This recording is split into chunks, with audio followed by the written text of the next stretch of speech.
The bridge of the Ziran examination vessel's celestial focus buzzed with anxious energy. Alien cadets from all across the Ziran Empire sat hunched over control panels, their multi-limbed bodies contorted in stiff postures of deep concentration. Hushed murmurs, a mixture of frustration and intense focus, filled the air. Data streams flickered across holographic screens, pulsating with unfathomably complex calculations that would take the better part of a week to complete. Quiet, backed Instructor Velzix, her chitinous mandibles clicking together as her beady black eyes swept across the class. This is a navigation exam, not a hatchling's puzzle game. Your ability to chart safe interstellar routes through gravitational anomalies will determine whether you are fit to command a vessel of the Ziran Empire. One by one, the cadets turned their attention back to their screens, trembling under the weight of responsibility. All except one, seated near the back, slouched in a posture that radiated effortless confidence, was Lieutenant Daniel Hayes, the only human in the room. Dressed in the standard navy blue uniform of the Galactic Coalition Exchange Program, he sat at his console, arms folded, eyes half-lidded in disinterest. Unlike his alien peers, who were sweating over intricate quantum mechanics and gravitational matrix flux equations, Hayes had done absolutely nothing since the exam started. Instructor Velzix's gaze landed on him, mandibles twitching. "Human Hayes." Her voice was sharp, accusing. "Your interface remains inactive. You have not entered a single coordinate or engaged a single simulation. Do you intend to fail?" Hayes exhaled through his nose, stretching his arms behind his head. "Nope." Velzix's upper mandibles flared outward, a sure sign of exasperation. "Then why are you doing nothing?" "Because I'm done." Silence fell over the room. Dozens of alien cadets froze in mid-calculation, their eyes snapping toward the human. The overhead lights flickered. Somewhere in the background, an electronic display emitted a high-pitched beep of protest, as if rejecting the absurdity of what had just been said. Velzix tilted her head. "You are done?" "Yep." She moved swiftly, mandibles clicking as she stalked toward his console. Her talons flicked across the holographic panel, her compound eyes scanning the data. A completed flight path, charted in less than 5 minutes. Velzix's mandibles parted slightly in shock, but she quickly composed herself. "This is impossible." "It's really not." Hayes shrugged. "It's just navigation." The room erupted. The Ziran cadets hissed and chattered in disbelief, their voices overlapping in a chorus of protest. "He's lying. He must have entered random coordinates. No one calculates a safe passage that quickly." Velzix raised a clawed hand, silencing the noise. "Explain." Hayes leaned forward slightly. "You guys are overcomplicating things. You rely way too much on predictive calculations. You're treating it like some kind of perfect equation, but space doesn't work that way. It's chaotic. You don't need 1,000 simulations to see the best route. You just need to feel it out." A deep growl rumbled from one of the cadets, a bulky reptilian Ziran named Torven. "Navigation is not instinctual, human. Our ancestors have studied interstellar physics for millennia. You cannot simply guess a safe route." "I didn't guess." Hayes smiled. "I just saw the path." Velzix's claws tightened around the edge of the console. "Then let us see if your so-called instinct is correct."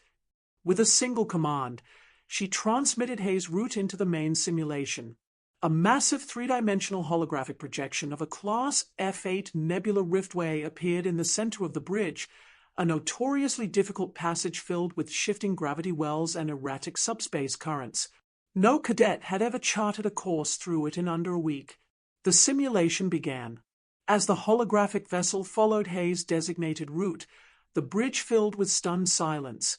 The ship darted through narrow gravitational corridors with perfect precision, narrowly avoiding high-density mass fields that would have taken other cadets days to identify as hazards. The ship weaved, twisted, then performed a final subspace leap, emerging on the other side of the rift without a single miscalculation. Velzix stared. The cadets gawped. Torven's nostrils flared. That That should not be possible. Velzix turned to Hayes. How did you do that? Hayes smirked. Ever hear of gut feeling? A ripple of frustration and disbelief spread through the room. Zirans prided themselves on logic, on meticulous planning. The idea that a human could outperform them using something as primitive as gut feeling was almost insulting. You are suggesting that humans navigate space through instinct. Velzix's voice was dangerously low. Pretty much. A sharp, clicking laugh came from the back of the room. It belonged to Instructor Zalosh, a senior navigator whose exoskeletal plates gleamed under the artificial lights. Then perhaps we should put your instincts to a real test. Velzix hesitated, then slowly nodded. Agreed. Hayes raised an eyebrow. Oh, and what kind of test are we talking about? Velzix tapped a panel, bringing up a new holographic projection, this time of a real navigational route, one leading to the heart of the Voithel expanse. It was a death zone of shifting gravity pockets and near-invisible dark matter clusters. No simulations, no AI assistance, just you, a real ship, and your so-called instincts, Velzix said. If you truly believe you can out-navigate the best cadets of the Ziran Empire, then we shall see if you can survive the expanse. Hayes' smirk widened. Now we're talking. The Voithal expanse loomed ahead, a chaotic mess of shifting gravitational eddies and invisible subspace traps. No pre-charted route could guarantee survival. No predictive AI had ever mapped a clear path through its depths. The Ziran Empire's best navigators avoided it altogether. But now, Daniel Hayes found himself at the helm of the Celestial Focus, about to do the impossible. A dozen Ziran cadets clustered around secondary consoles, their compound eyes flickering over the ship's real-time telemetry. Instructor Velzix stood rigid near the command station, her mandibles twitching in tense anticipation. Torven was at his own monitor, arms crossed, radiating barely contained skepticism. You understand that this is a real test, Velzix said, her tone sharp. You fail here, you do not simply lose the exam. You die. Hayes gave her a lazy grin. Yeah, I got that part. Then engage, Velzix commanded. The Celestial Focus lurched into motion, its engines humming as it crossed the event horizon of the expanse. The moment they entered, the ship's standard navigation system screamed warnings in angry red text. Gravitational distortions detected. Path unknown. Hazard probability 97.8%. Recommend immediate course reversal. The Ziran cadets flinched as the ship was rocked by unseen forces. The hull groaned in protest. Torven clenched his jaw. Turn back now, human. You will kill us all. Hayes ignored him. His hands hovered over the manual controls, his gaze fixed ahead as if he could see something no one else could. The screen before him was filled with nonsense, fluctuating vectors, cascading failure projections, but Hayes wasn't looking at numbers. He was feeling it. A narrow corridor of stability pulsed in the back of his mind, invisible to sensors, incomprehensible to the logic-driven Zirans. A single, fleeting path through the chaos. Hayes seized the controls and jerked the ship hard to port, plunging them toward what looked like an unstable gravitational fold.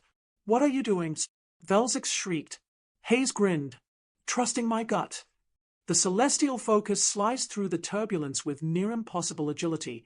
The ship's stabilizer screamed, but it held. The ship skipped between microsingularities, threading the needle in a way no pre-programmed navigation system ever could. Gasps filled the bridge. That should not have worked. Torven hissed, gripping the console as if it might protect him. It did, Hayes shot back. Because space isn't about certainty, it's about momentum, fluid motion. You all are trying to solve it when you should be riding it. Velzix's mandibles quivered, struggling between outrage and reluctant awe. Then do it again. A gravitational riptide surged across their path. No ship had ever survived being caught in one. The Zirans tensed. The ship's system screamed another warning. Evasive maneuvers impossible.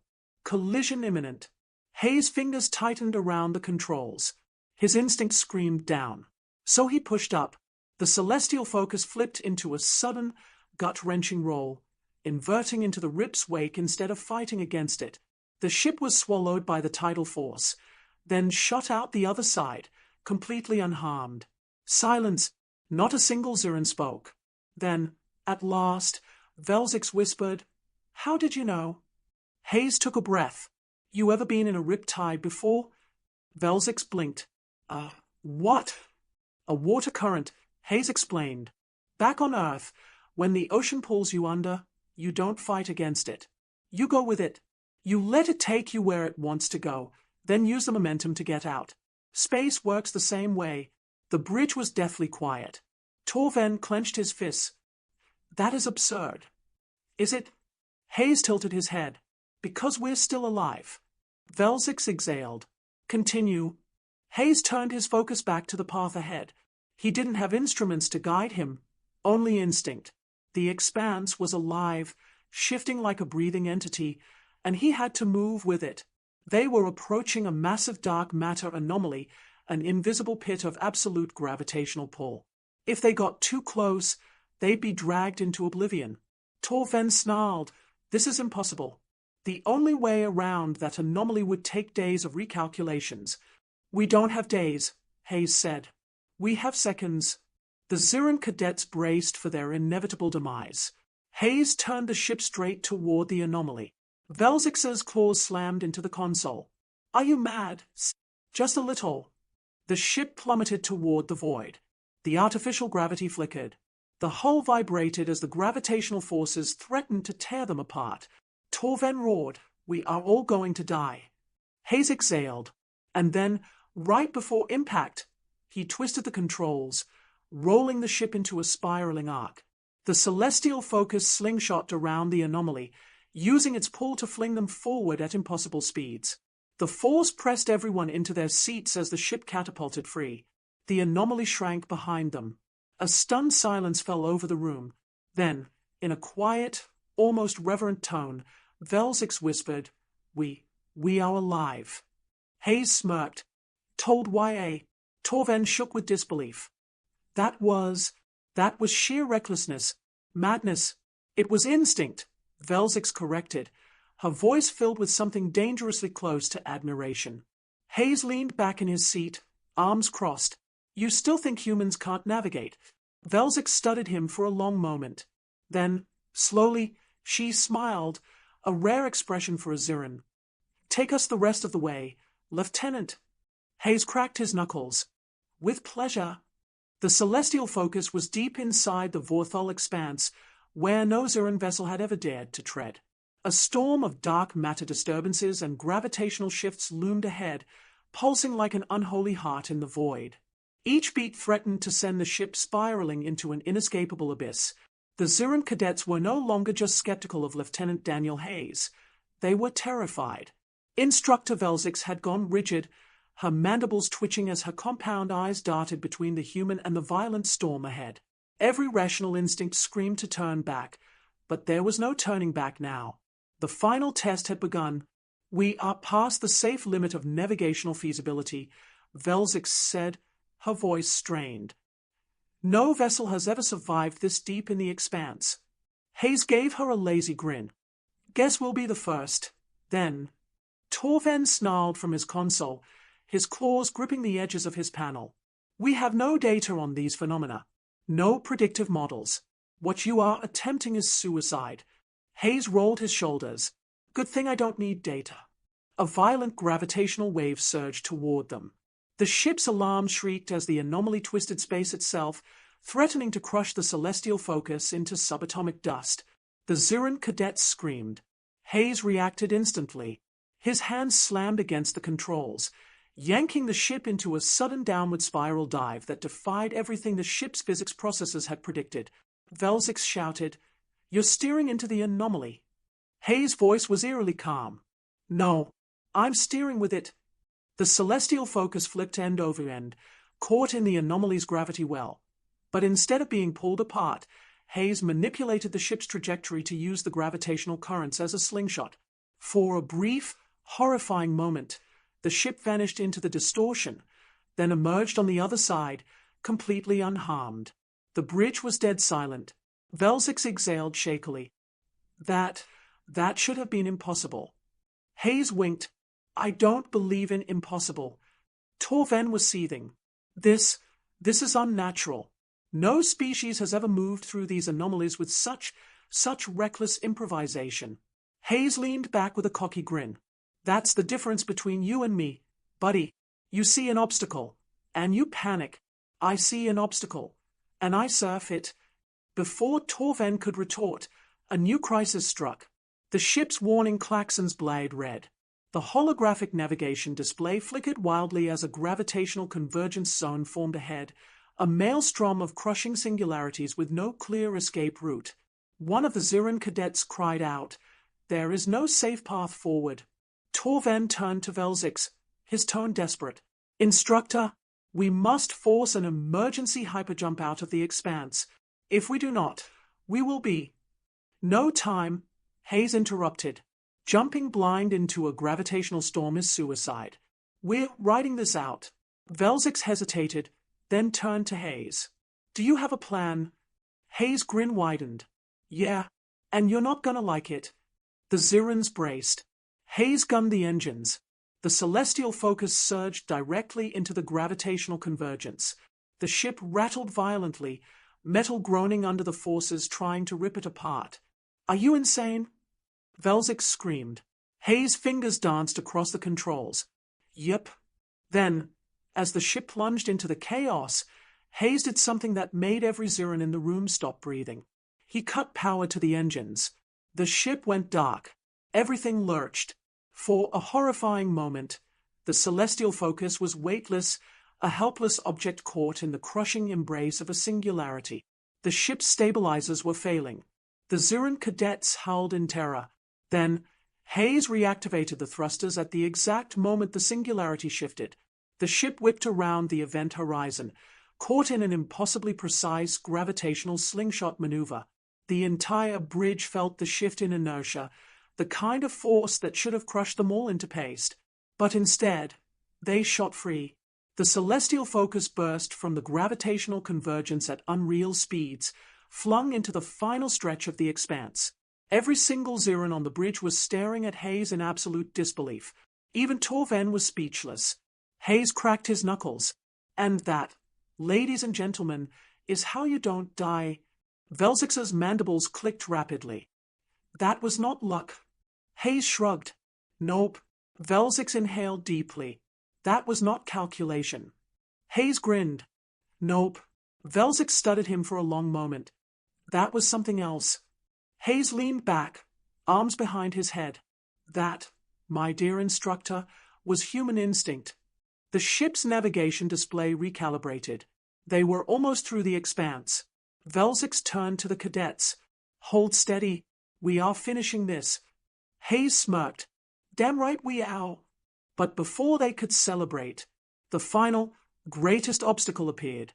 Ahead of them was a dead space zone, a sector where no stellar currents existed. It was impossible to navigate manually, a void where ships were lost forever. Velzix froze. "There is no way through." Hayes tilted his head. "Oh, there's always a way." Torven growled. "How do you plan to navigate when there is nothing to navigate?" Hayes' smile widened. "Who said anything about navigating?" Velzix narrowed her eyes. "Explain." Hayes cracked his knuckles. "Simple. We don't move through it." The cadets blinked. Hayes grinned. "We let it move us." Velzix stared. "That is madness." Hayes' eyes gleamed. "No, that's human navigation." The celestial focus surged forward, into the unknown. The celestial focus hurtled toward the dead space zone, an abyss so vast and empty that even the most advanced Ziran navigation systems went blind inside it. No gravitational currents. No stellar markers. Nothing. Velzix stared at the screen, her mandibles frozen mid-twitch. "You cannot navigate in a place with no reference points." Hayes grinned. "Good thing I'm not navigating." The Ziran cadets whispered in panic as the ship crossed the event horizon of the dead zone. The holographic star map flickered out, unable to register anything. The engines thrummed as if uncertain whether they were accelerating or decelerating. Then, silence. The celestial focus was adrift in absolute void. Torven bared his fangs. "We are lost." Hayes shook his head. Nope. We're exactly where we need to be. Velzix turned sharply. Explain. Hayes leaned back in his seat, his fingers drumming lazily on the control panel. You guys have been thinking about navigation all wrong. You treat it like a puzzle, something to be solved, calculated, mapped. But sometimes, space doesn't play fair. Sometimes, you don't navigate space. Sometimes, you let space navigate you. Torven slammed his fist on the console. That is nonsense. How do you expect to move without propulsion, without guidance? We will drift here until our fuel reserves run dry. Hayes smirked. No, we won't, because space is never truly empty. He reached out and cut the engines. A horrified silence fell over the bridge. The ship's stabilizers disengaged, leaving them in a perfect free-fall drift inside the void. Velzix's mandibles clicked in alarm. You have just sealed our fate. Hayes shook his head. Just wait. The seconds dragged on. The Zirans grew more and more agitated. Then, something changed. The ship tilted. Torven's eyes widened. What was that? Hayes grinned. Momentum. The celestial focus was no longer stationary. A subtle but undeniable force was pulling them forward. Velzix turned to her readings, but the sensors showed nothing. What force is acting on us? She demanded. Hayes stretched his arms. Microgravity drift. There are always tiny gravitational shifts in space. You just have to be patient and let them do their thing. Torven scowled. That is not a viable strategy. Hayes shrugged. Says the guy still stuck in the dead zone. The ship tilted again. Velzix gasped. The drift is accelerating. Hayes nodded. Yup, we caught a current. Velzix looked at him, eyes narrowing. You knew this would happen. Hayes smirked. I had a hunch. The Ziran cadets stared in disbelief. No ship had ever escaped the dead space zone. No species had ever dared turn off their engines inside it. But now, against all logic, the celestial focus was moving forward, guided by nothing but the invisible ebb and flow of space itself. Velzix turned back to the readings. The drift is aligning us with a weak stellar eddy just beyond the expanse. If we reach it, we will be carried out safely. Hayes winked. And that's our ride home. The ship glided forward, slow at first, then with increasing speed. The cadets murmured in stunned amazement as they realized they weren't doomed. They were being carried to safety, something no Ziran had ever conceived possible. Torven, now pale with disbelief, muttered, This defies reason. Hayes clapped him on the back. Welcome to human navigation, buddy. Velzix turned to Hayes, her posture unreadable. You did not pass this test through intelligence, nor through advanced technology. Hayes smiled. Nope. Velzix exhaled. You passed it through something we do not possess. Hayes chuckled. A sense of adventure? Velzix tilted her head. Instinct. The ship emerged from the expanse. The Ziran cadets, exhausted, overwhelmed, but very much alive, stared at Hayes as if seeing a new species altogether. Velzix turned to him and gave a slow, deliberate nod. You have completed the navigation exam. Torven looked like he wanted to argue, but he did not use any of the prescribed methods. He broke every rule. And yet, Velzix interrupted, he succeeded where we never could. She turned to Hayes, mandibles twitching. You have earned my respect, human Hayes. The Ziran Empire will remember your name. Hayes gave her a lazy salute. Glad to hear it. As the celestial focus set course for home, the Ziran cadets watched Hayes with a mixture of awe, envy, and disbelief. Because they all knew the truth now. Humans weren't the smartest species. They weren't the strongest. But when it came to navigating the unknown, they were simply unstoppable. And